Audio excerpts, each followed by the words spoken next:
Eu sou a Wendy, tenho 35 anos, e hoje enterrei o meu marido, o Serafim, lá longe, em Singapura. Depois de 30 horas sem pregar óleo a viajar de volta para casa, mandei um zap para o grupo da família, o voo à terra às 17h. Alguém pode me dar uma boleia? O meu irmão, o Ruperto, respondeu, estamos ocupados, chama um Uber. A minha mãe acrescentou, por que é que não te planeaste melhor? Com os dedos a tremer, escrevi, na boa, enquanto desabava por dentro. Nem imaginava que, em poucas horas, a minha família estaria a ver a minha desgraça dar no telejornal da noite.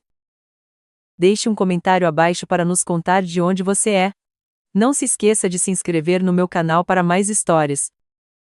Antes que a dor reescrevesse a minha existência por completo, eu tinha o que a maioria das pessoas chama Carlota de vida perfeita. O Serafim e eu conhecemos-nos no segundo ano da faculdade. Ele entornou café no meu livro de economia, insistiu em comprar-me um novo e, de alguma forma, conseguiu transformar aquele desastre num jantar a dois. Casamo-nos depois da formatura e construímos uma vida linda juntos em Portland. Eu trabalhava como diretora de marketing, enquanto o Serafim era um as como engenheiro de software. Tínhamos uma casa acolhedora de 2 andares com um jardim onde eu punha o meu coração todos os anos na primavera. O Serafim dizia sempre a brincar que os meus tomates podiam ganhar medalhas na feira se eu os inscrevesse. 10 anos de casamento passaram a voar. Viajávamos sempre que podíamos, tínhamos noites de jogos com os amigos às quintas-feiras e poupávamos religiosamente para o nosso futuro. O Serafim e eu falávamos em ter filhos em breve. Tínhamos até transformado o quarto de hóspedes num escritório que podia facilmente tornar-se um quarto de bebê quando chegasse à altura. Tudo mudou no outono passado, quando o Serafim recebeu uma proposta para um contrato de 6 meses com uma empresa de tecnologia internacional em Singapura. Era a oportunidade de uma vida, uma que faria a sua carreira avançar imenso e que nos permitiria viver juntos no estrangeiro. Combinei trabalhar remotamente durante 3 meses, planeando dividir o nosso tempo entre os continentes. Estávamos super entusiasmados com a aventura que nos esperava. Na noite anterior à partida dele, tivemos um jantar especial em casa. Ainda me lembro de cada detalhe, a música suave a tocar no fundo, as velas a tremeluzir na nossa mesa de jantar e a forma como o Serafim me olhou quando prometeu que esta oportunidade tornaria o nosso futuro ainda mais brilhante. 6 meses vão passar a correr, garantiu-me ele, com os dedos entrelaçados nos meus, e depois começaremos o próximo capítulo. Falávamos por videochamada todos os dias durante os primeiros 2 meses. Voei para o visitar durante 3 semanas perto do Natal, e pareceu uma segunda lua de mel. Singapura era linda, vibrante e emocionante. O Serafim mostrou-me a cidade, apresentou-me aos seus colegas de trabalho e exploramos ilhas vizinhas nos fins de semana. Tudo parecia perfeito. Até começamos a discutir a sério a hipótese de tentar ter um bebê quando o contrato dele terminasse. Depois, chegou a chamada que destruiu o meu mundo. Eu estava de volta a Portland quando o Serafim se queixou de uma forte dor de cabeça durante a nossa videochamada da manhã. Deve ser só estresse, disse ele, a massajar as têmporas. Está a chegar o prazo de um grande projeto.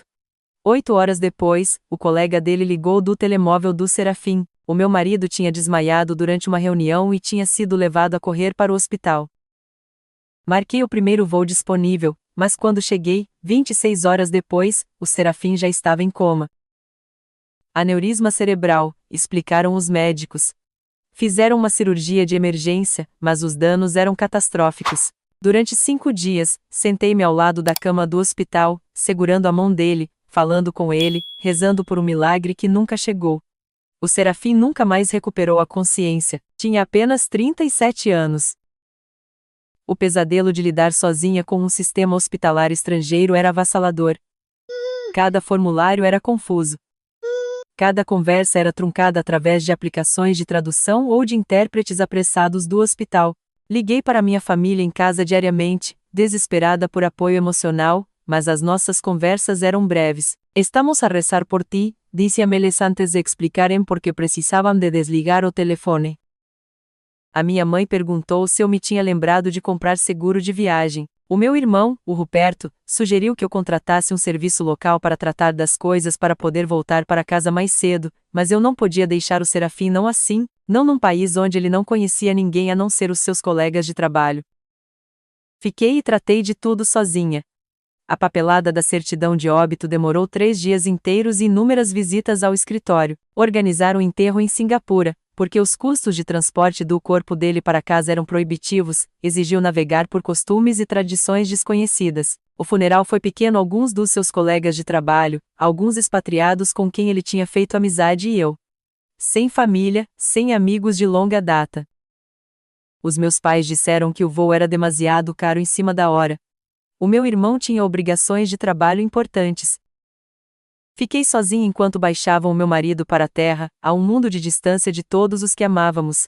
O peso financeiro era esmagador. O nosso seguro cobriu algumas despesas, mas as apólices internacionais tinham limitações que eu nunca pensei examinar antes que a tragédia acontecesse. Gastei as nossas poupanças e esgotei os cartões de crédito para pagar tudo. Apesar de tudo, continuei a atualizar a minha família, esperando que alguém oferecesse mais do que apenas breves condolências ou sugestões práticas. Olhando para trás, não me devia ter surpreendido com a resposta deles à minha mensagem sobre o aeroporto. A minha família sempre funcionou assim. Quando me formei no liceu como melhor aluna, os meus pais foram, mas saíram imediatamente após o meu discurso para levar o meu irmão ao jogo de beisebol dele. Na minha formatura da faculdade, chegaram atrasados e saíram cedo. Mesmo no meu casamento, a minha mãe passou mais tempo a preocupar-se com o Ruperto, que levou a namorada errada, do que a celebrar o meu casamento. Passei a minha vida inteira a acomodar as prioridades deles, a inventar desculpas para o seu comportamento e a dizer a mim mesma que a família apenas tinha formas diferentes de demonstrar amor. Agora, parada junto à campa do meu marido do outro lado do mundo, finalmente entendi que algumas pessoas simplesmente não têm a capacidade de colocar os outros em primeiro lugar, mesmo em momentos de necessidade desesperada. Após o funeral, começou um novo pesadelo. A burocracia de Singapura exigiu várias cópias autenticadas da certidão de óbito, cada uma precisando de ser autenticada em diferentes repartições públicas espalhadas pela cidade. Passei 3 dias a fazer viagens entre edifícios no calor tropical, a fazer filas intermináveis e a tentar explicar a minha situação através de palavras embargadas pela dor. Todas as noites, desabava no nosso apartamento alugado, cercada pelas roupas do Serafim que ainda cheiravam a ele. Na minha última manhã em Singapura, visitei a campa do Serafim uma última vez. O cemitério estava tranquilo ao amanhecer, com pássaros a cantar nas árvores exuberantes. Coloquei flores frescas junto à sua lápide simples e sentei-me na relva úmida, dizendo-lhe tudo o que estava a levar para casa, os seus livros favoritos, o relógio que lhe tinha dado no nosso 5º aniversário, a coleção de conchas que tínhamos recolhido durante as nossas viagens de fim de semana para praias próximas. Vou manter-te vivo no meu coração, sussurrei, pressionando a palma da mão contra o mármore frio, todos os dias para o resto da minha vida. A minha viagem para casa durou mais de 30 horas. Primeiro, um atraso de 6 horas em Singapura devido a problemas mecânicos. Depois, uma ligação perdida em Tóquio exigindo uma estadia noturna num hotel de aeroporto. A etapa final incluiu uma turbulência tão forte que os assistentes de bordo permaneceram sentados durante 2 horas. Quando começamos a nossa descida para Portland, eu estava a viajar há mais de um dia seguido, mal tinha comido e estava a funcionar puramente à base de dor e determinação. Durante aquelas intermináveis horas de viagem, a minha mente continuou a voltar a memórias de infância, vendo padrões que antes desculpava. Quando tinha 8 anos, parti o braço ao cair da casa da árvore no quintal. Os meus pais levaram-me às urgências, mas deixaram-me com um vizinho para esperar enquanto levavam o Ruperto ao seu jogo de futebol de campeonato. Ele não pode perder isto, explicou a minha mãe, toda a equipa está a contar com ele. Quando ganhei uma bolsa para a faculdade dos meus sonhos, a primeira pergunta do meu pai foi se lhes custaria alguma coisa. O Ruperto tinha campos de desporto caros naquele verão, lembrou-me ele. A faculdade foi a minha escolha, então eu devia tratar das finanças. Trabalhei em 2 empregos entre as aulas, enquanto o Ruperto frequentava uma universidade fora do estado, totalmente financiada pelos nossos pais. O meu dia de casamento contou com a minha mãe a criticar o meu vestido como impraticável e o meu pai a queixar-se do custo do local modesto. O Ruperto apareceu 1 hora atrasado à cerimônia. O Serafim tinha notado o comportamento deles, mas incentivou-me gentilmente a concentrar-me na nossa felicidade. Não podemos mudar, Luz, disse ele, mas podemos escolher o poder que eles têm sobre a nossa alegria. Ao longo dos preparativos do funeral em Singapura, liguei para casa quase diariamente. A maioria das chamadas ia para o correio de voz. Quando alguém atendia, as conversas eram breves e focadas em quando eu voltaria em vez de como eu estava a lidar com a situação. A minha mãe sugeriu que eu estava a insistir na minha dor ao ficar para o funeral em vez de simplesmente mandar cremar o Serafim imediatamente. O Ruperto perguntou se o Serafim tinha seguro de vida antes de expressar preocupação com uma apresentação de trabalho com a qual ele estava a ter dificuldades. Apesar deste histórico, alguma parte irracional de mim acreditava que esta tragédia, o pior momento absoluto da minha vida, finalmente suscitaria a compaixão que eu sempre desejei da minha família. Certamente, eles reconheceriam a magnitude da minha perda e responderiam com o apoio de que eu precisava desesperadamente. 3 dias antes do meu voo final para casa, enviei uma mensagem para o grupo da nossa família com os detalhes do meu itinerário. As respostas foram mínimas, emojis de polegares para cima de ambos os pais e o Ruperto a perguntar se eu trazia alguma lembrança. Esclareci a minha hora de chegada mais 2 vezes antes de embarcar no meu voo final, esperando que alguém se oferecesse para me encontrar no aeroporto. Ninguém o fez, mas fiz uma última tentativa quando aterramos em solo americano. O estamos ocupados. Chama um Uber do meu irmão pareceu um golpe físico. O porquê é que não te planeaste melhor? Da minha mãe fez-me questionar se eu alguma vez lhes importei minimamente. Naquele momento, sentada num assento apertado de avião cercada por passageiros ansiosos por desembarcar, fiz uma promessa silenciosa ao Serafim e a mim mesma: esta seria a última vez que eu esperaria a água de um poço seco. O aeroporto internacional de Portland estava um fervo só naquela tarde enquanto eu passava pela alfândega. A luz fluorescente feria meus olhos depois de tantas noites em claro, e cada anúncio no sistema de som me dava um sobressalto. Me movi pelo terminal lotado no automático, com o corpo presente, mas a cabeça a milhares de quilômetros de distância com o Serafim. Fiquei parada na esteira de bagagem, vendo as malas girarem sem fim. As minhas eram fáceis de reconhecer, uma mala preta grande com minhas roupas e outras 2 cheias de coisas do Serafim, as coisas que eu não conseguia deixar para trás de jeito nenhum. O suéter favorito dele, o caderno de couro que eu dei de presente no último Natal, álbuns de fotos, a caneca de café que ele usava todo dia de manhã, pedaços da nossa vida juntos que agora eram tudo o que me restava dele. Meu celular vibrou com outra mensagem no grupo da família. Abri, na esperança de que alguém tivesse repensado a atitude. Ruperto, sério, mana, a gente não pode mudar nossos planos de última hora. É para isso que planejamento existe. Mãe, seu pai e eu temos um jantar com os Guzmán hoje à noite. Confirmamos presença há semanas. Pai, a previsão é de chuva mais tarde. Dirija com cuidado quando chegar em casa. Fiquei encarando a tela, com aquele vazio familiar se espalhando pelo peito, nenhuma pergunta sobre como eu estava ou se tinha chegado bem, nenhuma palavra sobre o que eu tinha acabado de passar. Digitei um simples na boa, entendo. E, mesmo sem entender como planos de jantar ou compromissos sociais podiam ser mais importantes do que apoiar a filha que tinha acabado de enterrar o marido sozinha, o peso das malas me fez cambalear quando as coloquei no carrinho. As coisas do Serafim de repente ficaram pesadas demais, tanto no sentido físico quanto emocional. Enquanto eu lutava para chegar na saída, uma das rodas do carrinho travou, e a mala de cima caiu com tudo no chão. Ela se abriu, espalhando as roupas do Serafim pelo chão liso do aeroporto. Me joguei de joelhos, juntando as coisas dele desesperadamente enquanto as lágrimas embaçavam minha visão. Um suéter azul, o tênis de corrida preferido, a gravata que ele usava em jantares chiques, cada coisa que eu tocava liberava novas ondas de tristeza. Deixa eu te ajudar, senhora. Uma funcionária do aeroporto se ajoelhou do meu lado, juntando as coisas espalhadas com cuidado. A identificação dela dizia Rubio. Ela tinha olhos gentis que formavam ruguinhas nos cantos. A senhora está bem? A pergunta simples quebrou alguma coisa dentro de mim. Quando foi a última vez que alguém perguntou se eu estava bem, não sobre quando eu ia superar isso ou quais medidas práticas eu precisava tomar, mas simplesmente se eu estava bem? Meu marido morreu, sussurrei. Acabei de enterrá-lo em Singapura. A expressão da Rubio se suavizou com uma compaixão sincera. Ela me ajudou a colocar as coisas de volta na mala em silêncio, depois me acompanhou pessoalmente até a área de embarque de carros por aplicativo. Tem alguém vindo te buscar? Perguntou. Balancei a cabeça. Não. Minha família está ocupada. A cara de reprovação dela dizia tudo, mas ela não comentou.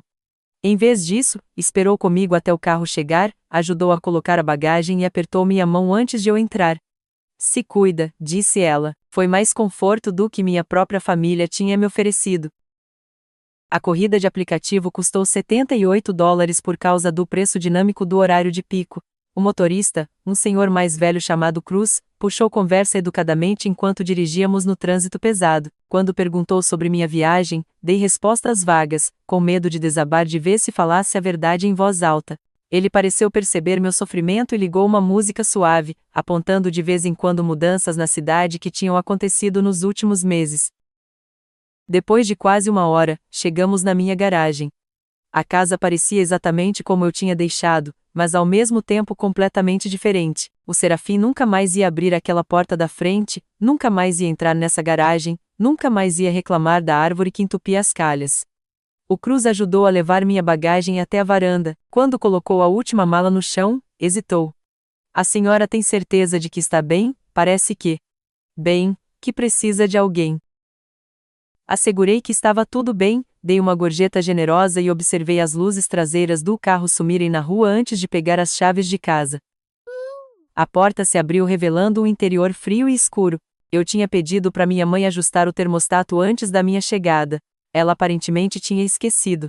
Lá dentro, um cheiro de ar viciado me recebeu. A caixa de correio transbordava, outra tarefa que minha família tinha prometido fazer, mas claramente ignorado. A geladeira só tinha condimentos vencidos e um pote mofado de alguma coisa não identificável. Meu irmão tinha me garantido que ia abastecer a casa com o básico antes de eu voltar. Cansada demais para lidar com qualquer coisa, me arrastei até o quarto. Não consegui dormir na nossa cama, então me encolhi na poltrona perto da janela, ainda de casaco porque a casa estava muito fria. Cercada por fotos de tempos mais felizes, finalmente me permiti desabar de vez. Acordei horas depois, desorientada e tremendo de frio. A casa estava silenciosa de um jeito que nunca tinha estado quando o Serafim estava vivo, sem passos no corredor, sem o barulho da cafeteira lá embaixo, sem ele cantarolar desafinado no chuveiro, só vazio e o ocasional estalo da madeira. A porta do armário do Serafim estava entreaberta, revelando as roupas que ele tinha deixado para trás. Minha família tinha prometido organizar as coisas dele para facilitar minha volta. Lá dentro, encontrei tudo intocado. Os sapatos enfileirados exatamente como ele tinha deixado. A camisa de flanela favorita ainda pendurada no gancho onde ele tinha colocado na manhã em que viajou para Singapura. Cada coisa exatamente onde estava 6 meses atrás, preservada como um museu da vida que tivemos um dia. Desabei no chão do armário, abraçando a camisa dele, procurando desesperadamente por qualquer vestígio do cheiro dele. Não tinha nada, só algodão limpo e o leve cheiro de mofo de um lugar fechado por muito tempo. Eu tinha carregado pedaços dele através do oceano só para descobrir que os pedaços que eu tinha deixado para trás não pareciam mais com ele. A manhã chegou com um barulho estranho vindo lá de baixo. Dura de tanto dormir na poltrona, fui investigar. O barulho ficou mais alto quando me aproximei da cozinha, e quando acendi a luz, me assustei. A água jorrava de uma rachadura enorme no teto, caindo pelas paredes e se acumulando no chão. A temperatura na casa tinha caído ainda mais durante a noite, e eu conseguia ver minha respiração formando vapor na frente do meu rosto.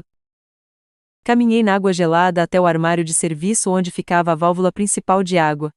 A roda de metal estava tão fria que queimava meus dedos enquanto eu tentava girar, lá. Depois de várias tentativas, o fluxo de água finalmente parou, mas o estrago já estava feito. A água tinha entrado debaixo do piso de madeira na sala de jantar, fazendo com que ele se estufasse todo. O gesso da cozinha estava cedendo perigosamente, e a água pingava das luminárias, criando uma situação elétrica perigosa. O cano devia ter congelado e estourado durante a recente onda de frio. Se alguém tivesse mantido o aquecimento ligado na casa como prometido, isso nunca teria acontecido. Fiquei parada na minha cozinha alagada, encarando a destruição, me sentindo estranhamente distante. Depois de tudo mais, isso quase pareceu cômico. É claro que minha volta para casa ia incluir uma casa inundada. Lá fora, a temperatura caía rapidamente enquanto outra tempestade de inverno se aproximava. O noticiário local estava avisando sobre ela há dias, de acordo com as notificações no meu celular.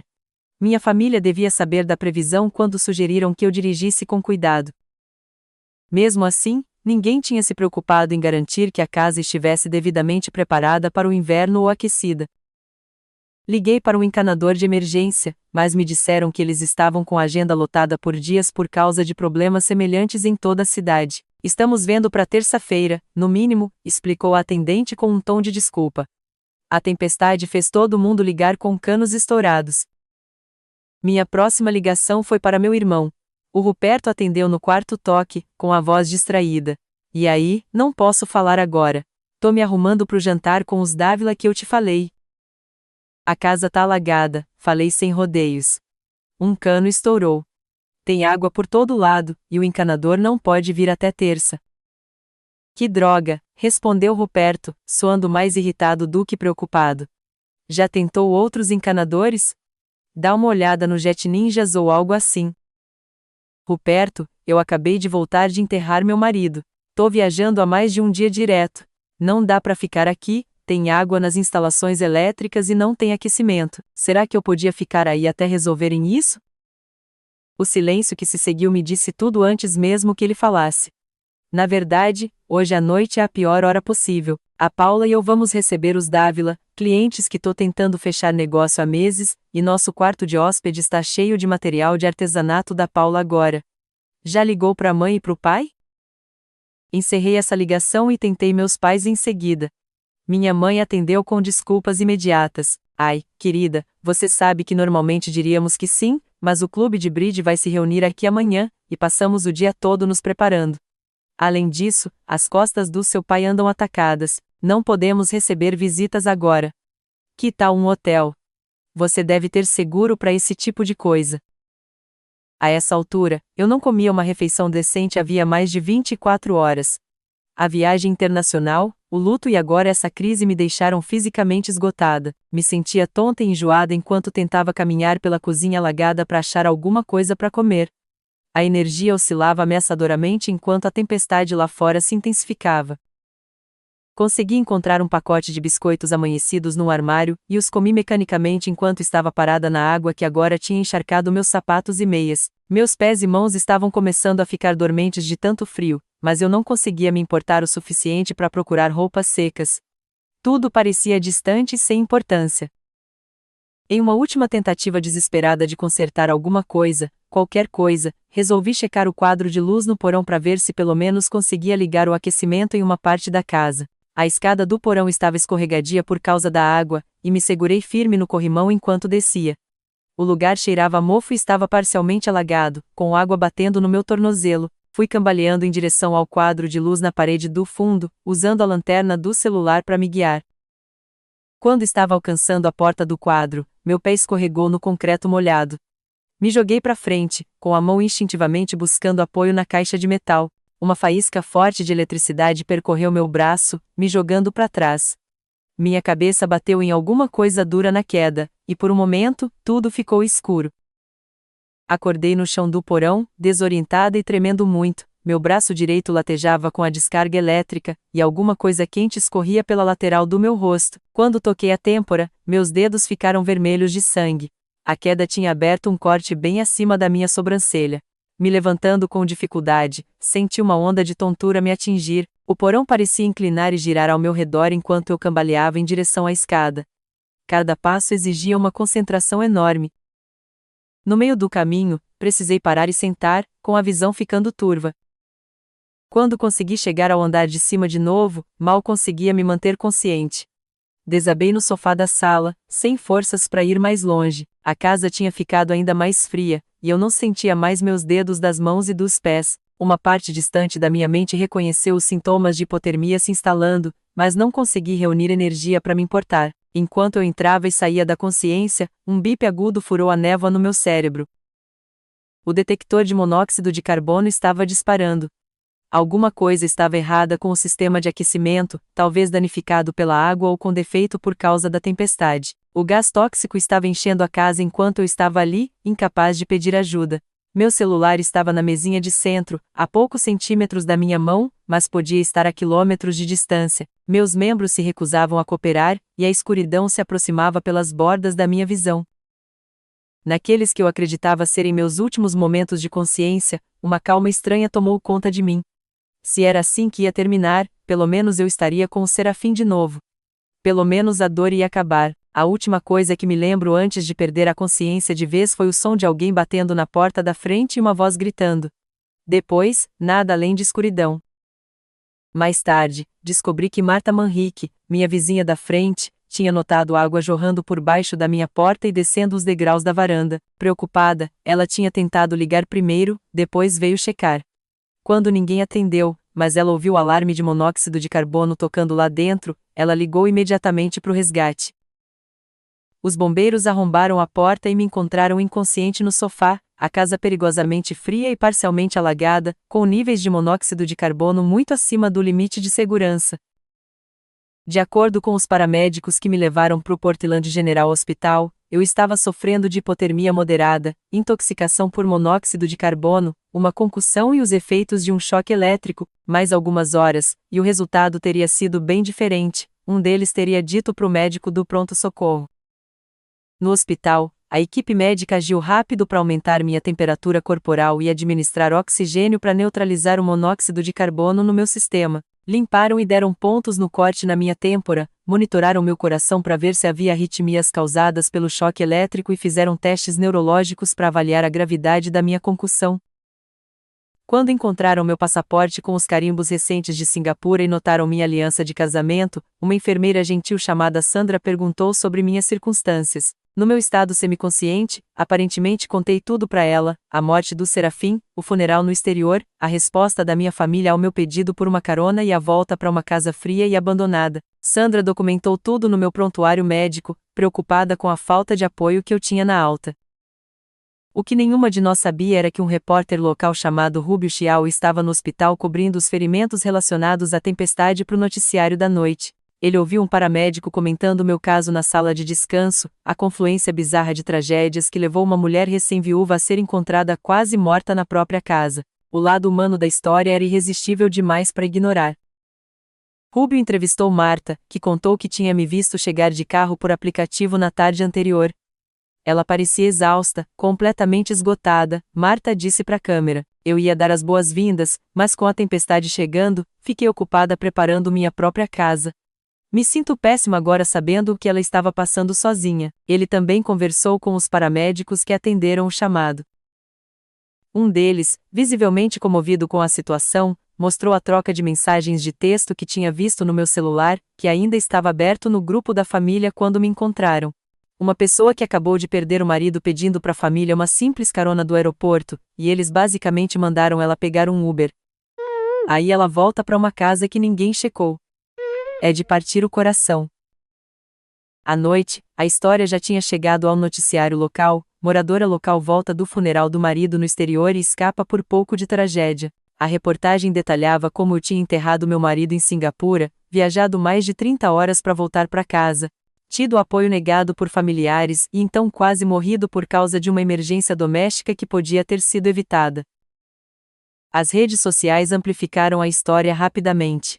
Prints da troca de mensagens, compartilhados por alguém no hospital, se espalharam por grupos comunitários locais e eventualmente alcançaram plataformas maiores. O contraste entre meu pedido simples e as respostas desdenhosas da minha família tocou o público. A hashtag Na Boa virou trending topic localmente, com pessoas compartilhando suas próprias histórias de negligência familiar em momentos de necessidade.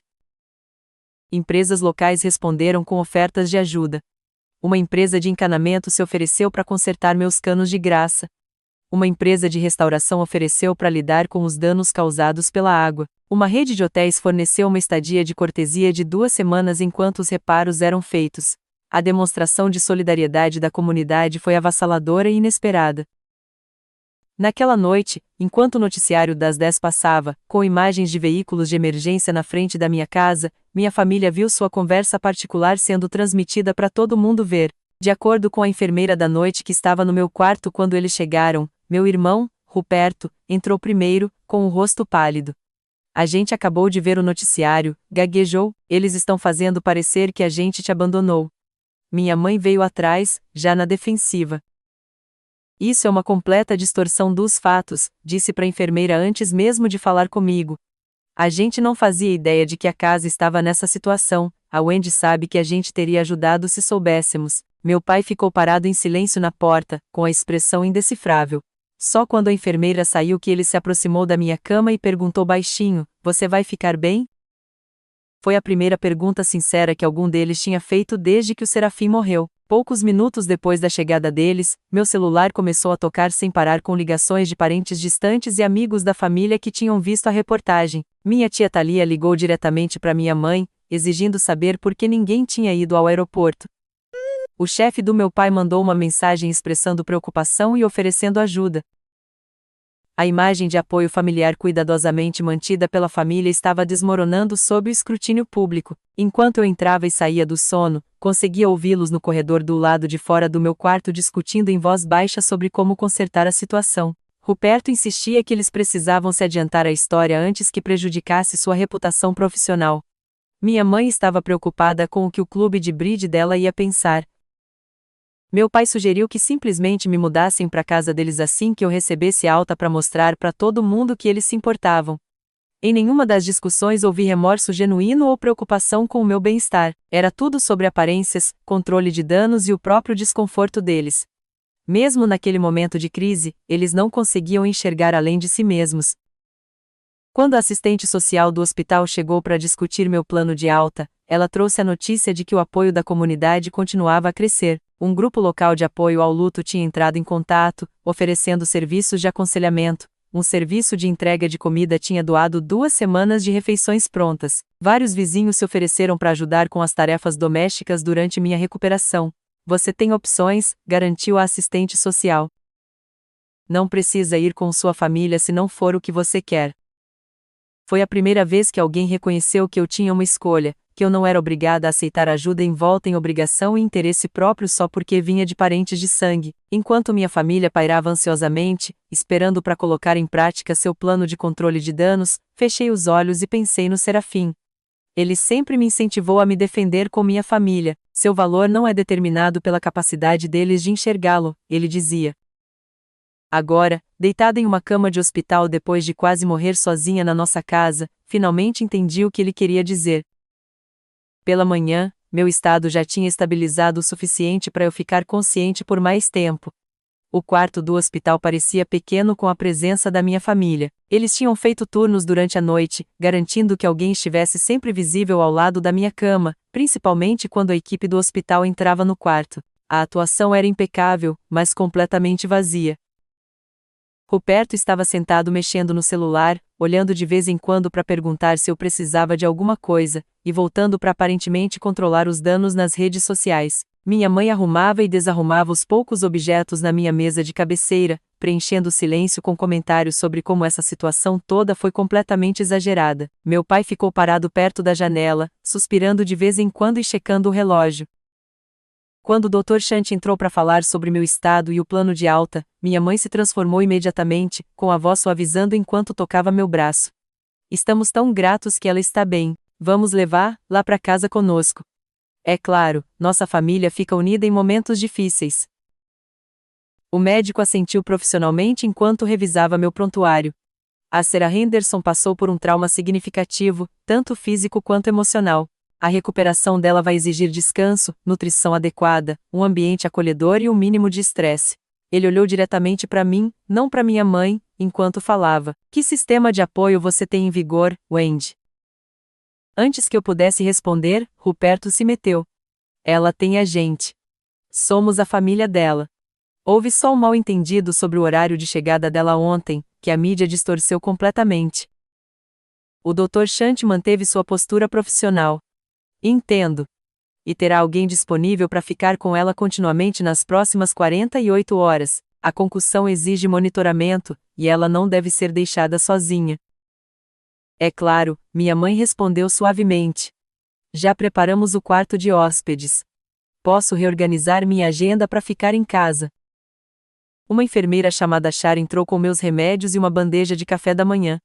Ela estava cuidando de mim desde cedo e tinha testemunhado a mudança de comportamento da minha família sempre que a equipe médica entrava. Enquanto verificava meus sinais vitais, ela perguntou baixinho: Você está confortável com esse plano, Wendy? Porque existem alternativas se precisar. Minha mãe se enrijeceu. Alternativas? Ela vai para casa com a família onde é o lugar dela. Chara me encarou firmemente, ignorando a intromissão da minha mãe.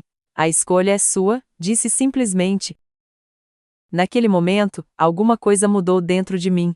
A escolha era minha, não o que faria minha família parecer bem, não o que preservaria o status social deles, mas o que eu realmente precisava. Respirei fundo. Gostaria de saber quais são as alternativas, disse, com a voz mais forte do que tinha sido em semanas. O quarto ficou em silêncio. Ruperto parou de digitar no meio da mensagem, a boca da minha mãe abriu e fechou sem som. Meu pai se virou da janela com uma carranca. Wendy, minha mãe finalmente conseguiu dizer, você não pode estar falando sério. Depois de tudo o que fizemos. O que exatamente vocês fizeram? A pergunta escapou antes que eu pudesse repensar, mas uma vez dita, não consegui voltar atrás, nem queria. Quando Serafim estava morrendo, vocês estavam ocupados demais para vir. Quando eu o enterrei sozinha, vocês disseram que as passagens aéreas estavam caras demais. Quando precisei de uma carona do aeroporto depois de 30 horas de viagem, vocês sugeriram um Uber.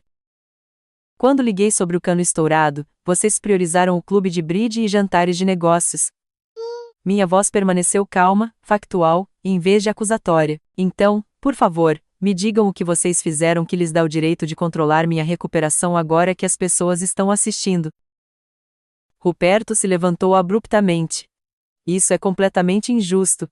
A gente não sabia o quão sério. Vocês não perguntaram, interrompi. Nenhuma vez nenhum de vocês perguntou como eu estava de verdade. Nenhuma vez vocês ofereceram ajuda genuína sem desculpas. Vocês não precisavam me ver no noticiário para saber que eu estava sofrendo e sozinha. Vocês escolheram não ver. O rosto da minha mãe ficou vermelho de indignação. Sempre te apoiamos, Wendy. Talvez não exatamente da maneira que você queria, mas as famílias não podem largar tudo por toda a crise. Suas expectativas são simplesmente irrealistas. Precisar de uma carona do aeroporto depois de enterrar meu marido é uma expectativa irrealista? Perguntei baixinho. Esperar que alguém pudesse ter checado se o aquecimento estava funcionando na minha casa durante o inverno era pedir demais?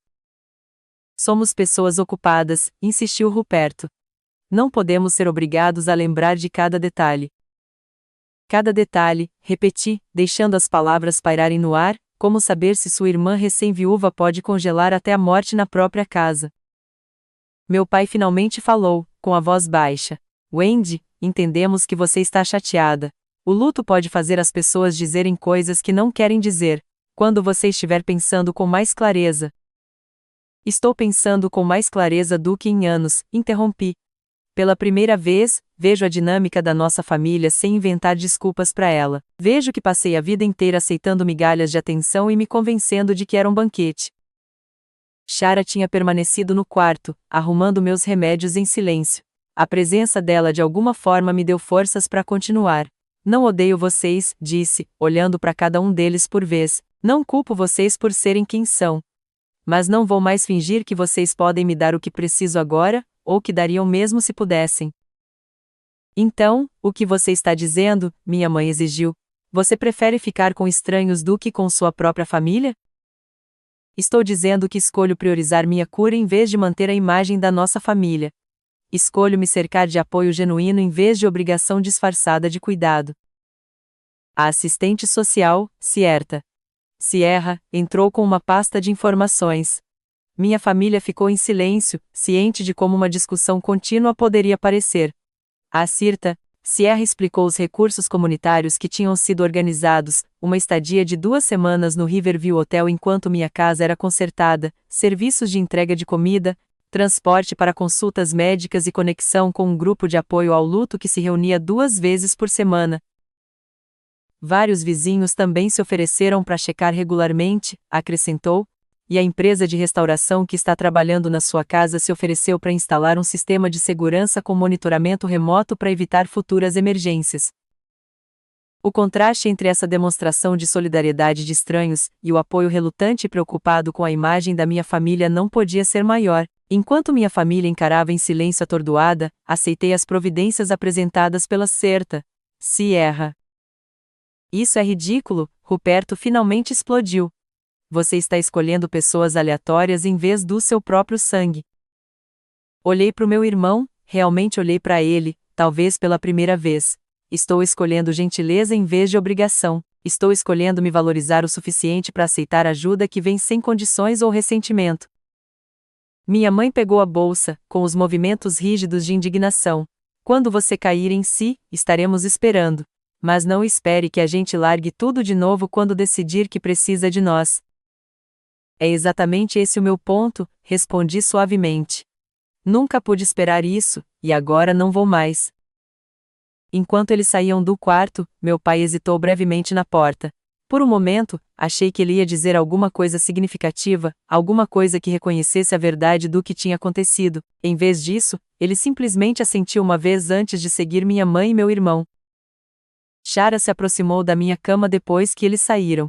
Isso exigiu uma coragem incrível, disse, ajustando meus travesseiros. Estabelecer limites com a família é uma das coisas mais difíceis de fazer, principalmente quando você está vulnerável. Não parece coragem, admiti. Parece desistir. Você não está desistindo, corrigiu gentilmente. Você está se dando permissão para se curar sem carregar a bagagem emocional deles também. Há uma grande diferença. Naquela tarde, representantes dos vários serviços comunitários vieram coordenar meu plano de alta. O gerente do hotel me garantiu que tudo estava preparado para minha chegada. A empresa de restauração me mostrou fotos do trabalho inicial que eles tinham feito para evitar maiores danos à minha casa. A coordenadora do serviço de alimentação discutiu preferências alimentares e horários de entrega. Cada interação reforçou o que Shara tinha dito.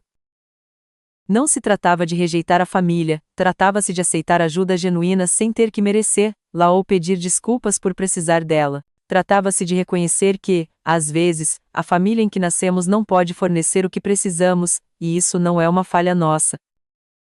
À noite, já estava instalada em uma suíte confortável no Riverview Hotel, com vista para o rio que deu nome à cidade. O quarto era aconchegante, a cama macia, e a geladeira tinha sido abastecida com comidas simples e nutritivas. Na escrivaninha, havia uma planta em vaso com um cartão assinado pela equipe do hospital que tinha cuidado de mim. Pela primeira vez desde que Serafim morreu, senti algo além de tristeza e abandono. Não era felicidade, isso ainda parecia impossivelmente distante, mas talvez fosse o primeiro broto frágil de paz. Eu tinha me mantido fiel à minha verdade, honrado minhas necessidades e descoberto que existia gentileza no mundo além dos limites estreitos da obrigação familiar. Enquanto via o sol se pôr sobre o rio, sussurrei para o Serafim como se ele pudesse me ouvir. Acho que ele estaria orgulhoso de mim hoje. Finalmente fiz o que você sempre disse que eu devia fazer. Quase conseguia ouvir a resposta dele, sempre tive orgulho de você. Era de você mesma que precisava ter orgulho. 3 meses se passaram em um borrão de cura lenta e constante. Minha recuperação física progrediu mais rápido do que o esperado. Os sintomas da concussão desapareceram depois de várias semanas de descanso. A queimadura elétrica na minha mão deixou só uma marca fraca que o médico me garantiu que acabaria sumindo completamente. O corte na minha têmpora cicatrizou em uma linha fina prateada, parcialmente escondida pela raiz do cabelo. A cura emocional se mostrou mais desafiadora, mas igualmente possível. Com a ajuda do grupo de apoio ao luto que se reunia em um centro comunitário acolhedor todas as terças e quintas, comecei a processar não só a perda do Serafim, mas também os sentimentos complicados em torno das minhas relações familiares. A coordenadora do grupo, Salinas, tinha um jeito gentil de fazer perguntas que me ajudavam a ver padrões sem julgamento. O luto tem uma maneira de esclarecer o que realmente importa, Salinas dizia com frequência. Ele remove a pretensão e nos força a confrontar a verdade, tanto a bonita quanto a dolorosa. A transformação da minha casa espelhou a minha interna. A empresa de restauração não só consertou os danos causados pela água, mas fez melhorias que eu nunca tinha considerado. Eles instalaram um termostato inteligente que eu podia monitorar remotamente, substituíram o aquecedor de água antigo por um modelo com baixo consumo de energia e reforçaram o sistema de encanamento contra futuros congelamentos. O que começou como destruição se tornou uma oportunidade de renovação. Ao longo desse processo, vizinhos que eu mal conhecia antes se tornaram figuras constantes na minha vida. Marta, da frente, trazia sopa caseira todo domingo. Will e Ramos, de 2 casas para baixo, ajudaram a reinstalar meus canteiros quando o trabalho no jardim foi concluído.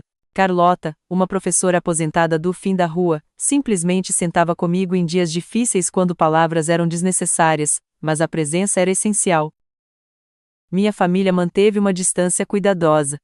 Mensagens de texto ocasionais chegavam, superficialmente agradáveis, mas sem qualquer reconhecimento da nossa discussão no quarto do hospital. Minha mãe enviou um cartão genérico de pensando em você assinado pelos 3. Ruperto ligou uma vez, aparentemente para checar como eu estava, mas na verdade para mencionar que os clientes dele tinham visto a notícia, e ele queria esclarecer quaisquer equívocos. Meu pai mandou um e-mail com links para informações sobre seguro residencial, sua única concessão de que alguma coisa significativa tinha acontecido. Respondi educadamente, mas brevemente a cada contato, sem mais esperar uma conexão ou compreensão mais profunda. O limite que eu tinha estabelecido no hospital permaneceu firme, não como uma punição, mas como proteção para o meu coração em recuperação.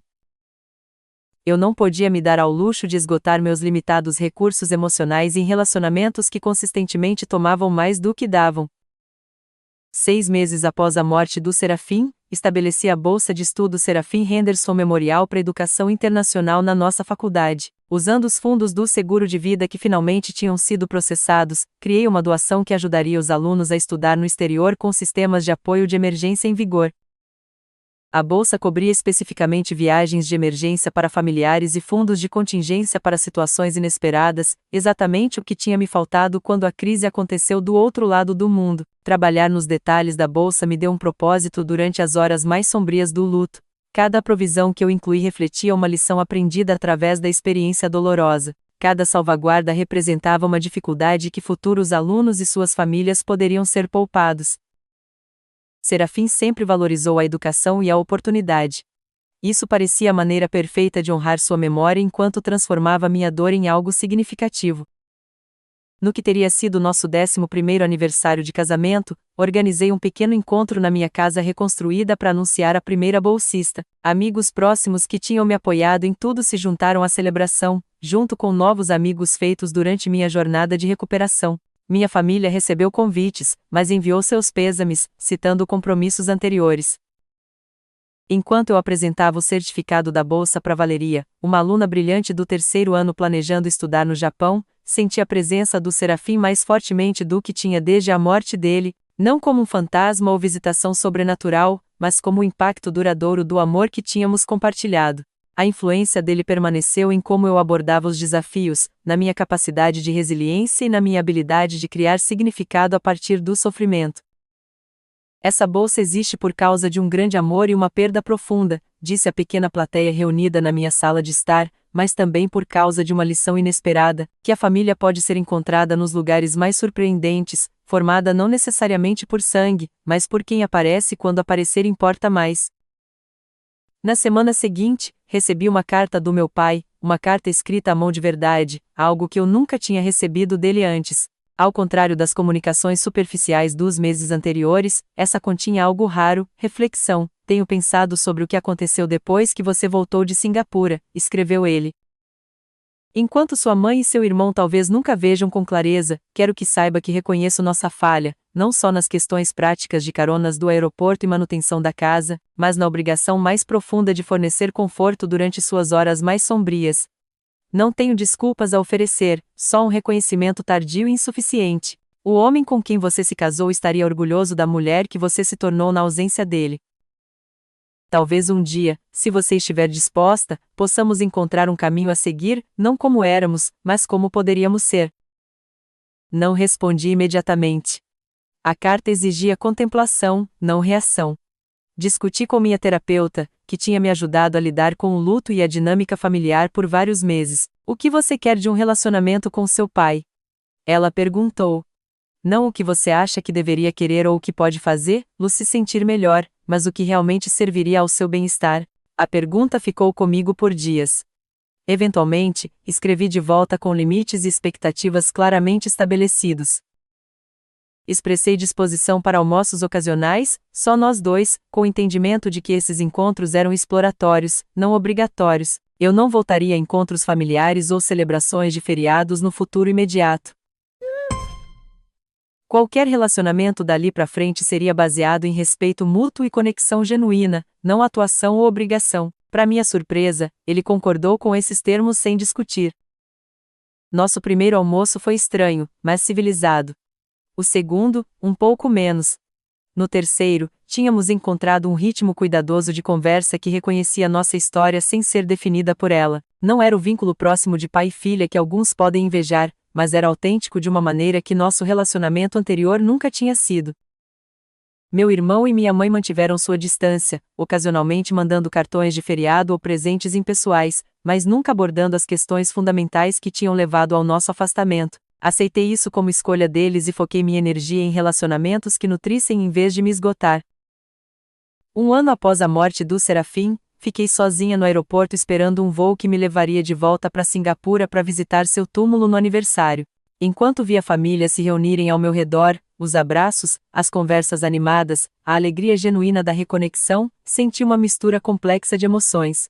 Ainda havia tristeza pelo que minha própria família não podia fornecer, mas não mais o anseio desesperado de antes. Eu tinha aprendido que a família podia ser criada e escolhida, que o apoio podia vir de fontes inesperadas, que os limites não eram muros, mas filtros saudáveis que permitiam a entrada do que era bom enquanto mantinham o dano à distância. Mais importante, eu tinha aprendido que meu valor não era determinado pela capacidade dos outros de reconhecê-lo.